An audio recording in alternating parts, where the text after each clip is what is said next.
Orient bell tiles studio से आप देख रहे हैं एबीपी न्यूज। नमस्कार, वेरी गुड मॉर्निंग। बहुत स्वागत है आप सभी का। आप देख रहे हैं एबीपी न्यूज। मैं हूं आपके साथ दीपा बाफिला। सुबह के 6 बज गए हैं। ये वक्त है आपको एबीपी रिपोर्ट दिखाने का। बड़ी खबर आपको हम बता दें, छत्तीसगढ़ से बड़ी खबर है। छत्तीसगढ़ के गरियाबंद में दो गुटों के बीच झड़प हो गई। मौके पर पहुंची पुलिस की टीम पर भी यहां लोगों ने पथराव कर दिया। एक अपराधी की दबंगई को लेकर यह पूरा विवाद यहां खड़ा हुआ था। आरिफ नाम के बदमाश ने ग्रामीणों की पिटाई की थी। नाराज लोगों ने बदमाश और उसके साथियों का घर फूका। पुलिस ने केस दर्ज कर आरोपी आरिफ को गिरफ्तार कर लिया है। साथ ही पुलिस ने आरिफ के 2 और साथियों को भी मौके से पकड़ा है, गिरफ्तार किया है। 2 गुटों के बीच यहां विवाद हो गया था। पुलिस यहां पर पहुंची। पुलिस की टीम पर भी अटैक कर दिया गया, हमला कर दिया गया। छत्तीसगढ़ के गरियाबंद से बड़ी खबर है। 2 गुटों के बीच मारपीट का ये पूरा वाकया। और मौके पर जब पुलिस को बुलाया गया, पुलिस की टीम वहां पर पहुंची तो पुलिस पर भी पथराव शुरू कर दिया गया। एक अपराधी की दबंगई को लेकर यह पूरा विवाद यहां शुरू हुआ, जिसके बाद जो आगजनी वहां की गई वो तस्वीरें आप देख रहे हैं। आरिफ नाम के बदमाश ने ग्रामीणों की पिटाई वहां पर की थी, जिसके बाद लोग नाराज थे और बदमाश और उसके साथियों का घर भी लोगों ने फूंक दिया। अब आरोपी आरिफ को पुलिस ने गिरफ्तार कर लिया है। आरिफ नाम का पुराना आरोपी है, उसके द्वारा गांव में आके ग्रामीणों के साथ मारपीट किए और पास में 2 गांव में भी जाके उसके द्वारा मारपीट किया गया था, जिस पर से थाना राजिम में 3 एफआईआर हुआ है। और उसके बाद ग्रामीणों के द्वारा आक्रोशित होकर गांव में उसमें घरों का उनका घेराव किए और घेराव करके उनके घरों में आगजनी किए और तीनों आरोपी गिरफ्तार हो गए हैं।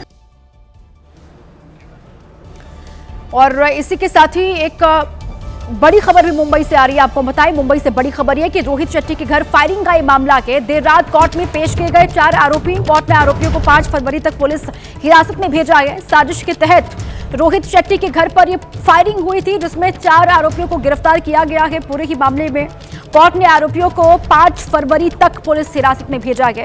देर रात कोर्ट में पेश भी किया गया इनको। उसके बाद रिमांड मिली है मुंबई पुलिस को 5 फरवरी तक की। साजिश के तहत रोहित शेट्टी के घर को निशाना बनाया गया, वहां पर फायरिंग की गई और शुभम लोणकर नाम के वांछित ने ये पूरी साजिश रची थी। ये बात पुलिस की ओर से भी बताई गई है। पुलिस अब इन सभी से पूछताछ करेगी। ये चारों ही इसमें शामिल हैं या फिर जो इसका पूरा मास्टरमाइंड है वो शुभम लोणकर ही है या फिर किसी और के इशारे पर उसने ये फायरिंग की है, किसी और के इशारे पर ये वारदात हुई है। इसके बारे में मुंबई पुलिस जानकारी हासिल करेगी। फिल्म निर्देशक रोहित शेट्टी के घर पर फायरिंग का ये मामला है। दिल्ली एनसीआर से एक बड़ी खबर है। दिल्ली एनसीआर में आज फिर से घना कोहरा छाया हुआ है और घने कोहरे की वजह से विजिबिलिटी बेहद कम हो गई है। पारा लुढ़का है और ठंड से अब ठिठुरन बढ़ गई है। लोगों को ठंड का सामना करना पड़ रहा है। दिल्ली एनसीआर से बड़ी खबर है। अलग अलग इलाके जहां पर घना कोहरा छाया हुआ है और जिस वजह से विजिबिलिटी बहुत कम है। कुछ इलाकों में बहुत कम विजिबिलिटी है। ये तस्वीर भी आपको हम दिखा रहे हैं। द्वारका, अक्षरधाम और धौलाकुआं की तस्वीर है, जहां ये सुबह सुबह की तस्वीर है। सुबह जब लोग घर से निकले तो इस तरीके से कोहरे से उनका सामना हुआ। अचानक से आज फिर से घना कोहरा के लोगों को परेशानी का सामना भी करना पड़ रहा है, क्योंकि विजिबिलिटी बहुत कम है और ऐसे में दुर्घटनाओं के चांसेस बढ़ जाते हैं। इसीलिए घर से अगर बहुत ज़रूरी ना हो, सुबह काम ना हो, तो नहीं निकलने की सलाह भी दी जाती है मौसम विभाग की ओर से। ये द्वारका की तस्वीर भी आपको दिखा रहे हैं, जहाँ पर भी आपको दिख रहा होगा कि विजिबिलिटी बहुत है नहीं। अक्षरधाम की भी तस्वीर है और धौलाकुआं की तस्वीर भी है।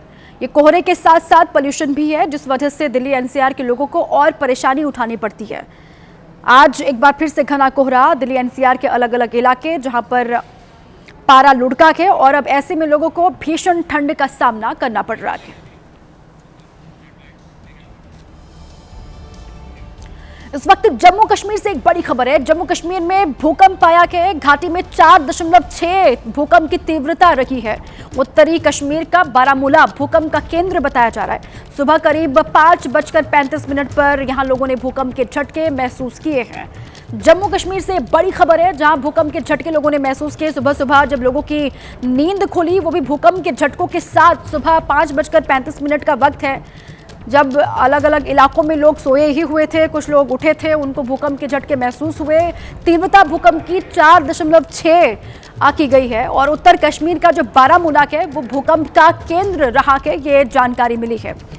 अब क्या कुछ इलाकों में कोई नुकसान भी हुआ है क्या, इसके बारे में धीरे धीरे जानकारी सामने आएगी। अभी ऐसी कोई खबर है नहीं।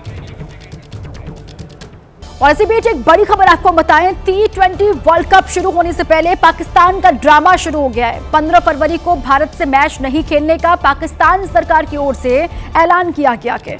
15 फरवरी को कोलंबो में होनी थी भारत पाक की भिड़ंत, लेकिन ये कहा गया है कि भारत के साथ हम मैच नहीं खेलेंगे। ये पाकिस्तान की ओर से, वहां की खुद सरकार की ओर से ये जानकारी साझा की गई है।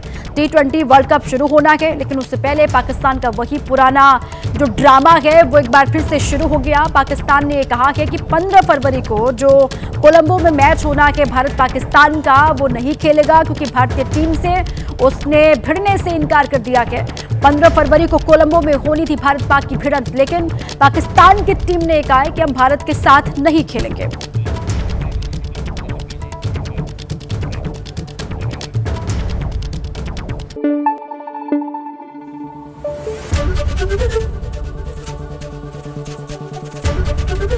एबीपी न्यूज आपको रखे आगे।